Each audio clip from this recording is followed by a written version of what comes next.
ഇന്ന് തന്നെ ഡൗൺലോഡ് ചെയ്യൂ. കാണൂ നിങ്ങളുടെ ഫേവറേറ്റ് ഷോസ്.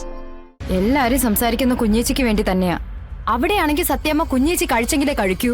ആ കുഞ്ഞേച്ചി കിടന്നെങ്കിലേ സത്യമ്മയ്ക്ക് ഉറക്കം വരൂ. അത് കണ്ടിട്ടും കൂടിയാ ഞാൻ ആ വീട്ടിൽ നിന്ന് ഇറങ്ങിയത്. ദാ ഇപ്പൊ ഇവിടെ വന്നപ്പോഴും ഇവിടെയും കുഞ്ഞേച്ചിയുടെ മഹത്വം മാത്രം. ചെയ്തതെല്ലാം വെച്ച് നോക്കുമ്പോ ആ വാക്ക് തന്നെയാ അവൾക്ക് ഉപയോഗിക്കേണ്ടത്. നിന്റെ ജീവിതം തകരാതിരിക്കാൻ വേണ്ടി ഒരമ്മയും ചെയ്യാത്ത കാര്യമാ അവള് ചെയ്തത്. നിനക്ക് പപ്പിയെ നിന്റെ മോളെന്ന് പറയാൻ ഒരർഹതയില്ല ശ്യാമേ. പിന്നെ നിന്റെ ഭർത്താവ് അവിടെ പഞ്ചപുച്ച അടക്കി നിൽക്കുന്ന കാര്യം, അവനെ സത്യാമ്മയുടെ ദത്തുപുത്രനാ. അവനവിടെ അങ്ങനെ നിൽക്കാനുള്ള അർഹതയുള്ളൂ മോളെ. അവര് പറയുന്ന എന്താന്ന് വെച്ചാ അനുസരണ അവിടെ ചെയ്തു കൊടുക്കണം. കൊടുക്കുന്നുണ്ട്. ഇപ്പോഴേ പുതിയൊരു ജോലിയും കൂടി തലയിൽ വെച്ച് കൊടുത്തിട്ടുണ്ട്. കൊട്ടേഷൻ പരിപാടി, കളക്ഷൻ ഏജന്റേ. എപ്പോഴാ ആരുടെങ്കിലും കത്തിക്ക് തീരുന്നെന്ന് പറയാൻ പറ്റില്ല. ഈ പണി തന്നെയല്ലേ വിഷ്ണു എടുത്തോണ്ടിരുന്നത്? ശാലിനി അതറിഞ്ഞ് കലിതുള്ളി ഇവിടെ വന്ന് എന്നോട് പരാതിയൊന്നും പറഞ്ഞിട്ടില്ല. അമ്മേ, വിഷ്ണു ഏട്ടനെ പോലെയാണോ രോഹിത്? ആ, എനിക്ക് രണ്ടുപേരെയും വേർതിരിച്ച് കാണാൻ പറ്റില്ല. ഓ, അപ്പൊ എല്ലാരും കൂടി എന്നെ ഒറ്റപ്പെടുത്താനുള്ള ശ്രമമാണല്ലേ? എടി, ഒറ്റപ്പെടുത്താനല്ല. നീ നിന്റെ ജീവിതം നിസ്സാര കാര്യങ്ങൾ പറഞ്ഞ് ഇല്ലാതാക്കരുതെന്ന് ഓർമ്മപ്പെടുത്തുക. അംഗബലവും അവകാശവും രോഹിത്തിന്റെ ഭാഗത്താ. അവൻ വന്ന് ചോദിച്ചാ നിനക്ക് പപ്പിയെ കൊടുക്കേണ്ടി വരും.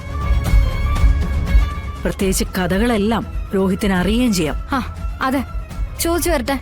ചോണയുണ്ടെങ്കിൽ ചോദിച്ചു വരട്ടെ. വിഷ്ണുവേട്ടനും കുഞ്ഞേച്ചിയും ഒക്കെ വരട്ടെ. പിന്നെ മോളുടെ രഹസ്യം അത് ഇതുവരെ സത്യം അറിഞ്ഞിട്ടില്ലല്ലോ. അതറിയിച്ചാൽ എന്തൊക്കെ തകരുമെന്നും ആരുടെയൊക്കെ ജീവിതങ്ങൾ തകർന്ന് തരിപ്പണമാകുമെന്നും ഞാൻ പറഞ്ഞു തരേണ്ട കാര്യമില്ലല്ലോ. എന്നെ അങ്ങനെ ഒറ്റയ്ക്ക് മുക്കാൻ നോക്കണ്ടാരും. മുക്കാൻ ശ്രമിച്ച കൂട്ടത്തോടെ മുക്കിയിട്ടേ ഞാനും മുങ്ങും. പറഞ്ഞില്ലെന്ന് വേണ്ട, എല്ലാ കള്ളക്കളയും ഞാൻ വിളിച്ചു പറയും. എനിക്ക് എന്റെ നിലനിൽപ്പാ വലുത്.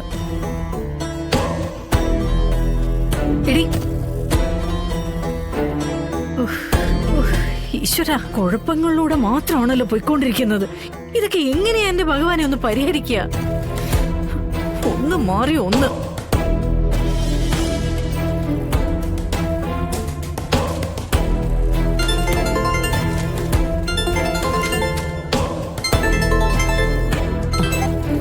അമ്മേ പറ. ആ മോളെ, ഒരുപാട് ജോലി ഉണ്ടായിരുന്നതുകൊണ്ട് നല്ല ക്ഷീണത്തില് ഞാൻ വീട്ടിലേക്ക് ഇറങ്ങാൻ ഒരുങ്ങുമായിരുന്നു. അപ്പോഴാ അമ്മ വിളിച്ച. അപ്പൊ നീ വീട്ടിലേക്ക് പോയില്ലേ? എന്താ അമ്മേ, എന്തെങ്കിലും കുഴപ്പമുണ്ടോ? അല്ലെങ്കിൽ തന്നെ ഇന്ന് വല്ലാത്തൊരു ദിവസം. അപ്പോ മോള് കാര്യങ്ങളൊന്നും അറിഞ്ഞു കാണില്ലല്ലേ? എന്താ അമ്മേ, എന്താ കാര്യം? ശ്യാമ അവിടെ നിന്ന് വഴക്കുണ്ടാക്കി കൊച്ചിനെയും കൊണ്ട് ഇവിടെ വന്ന് നിപ്പുണ്ട്. രോഹിത്തിനെ എന്തോ പണിയെ ഏൽപ്പിച്ചെന്നൊക്കെ അവള് പറയുന്നേ.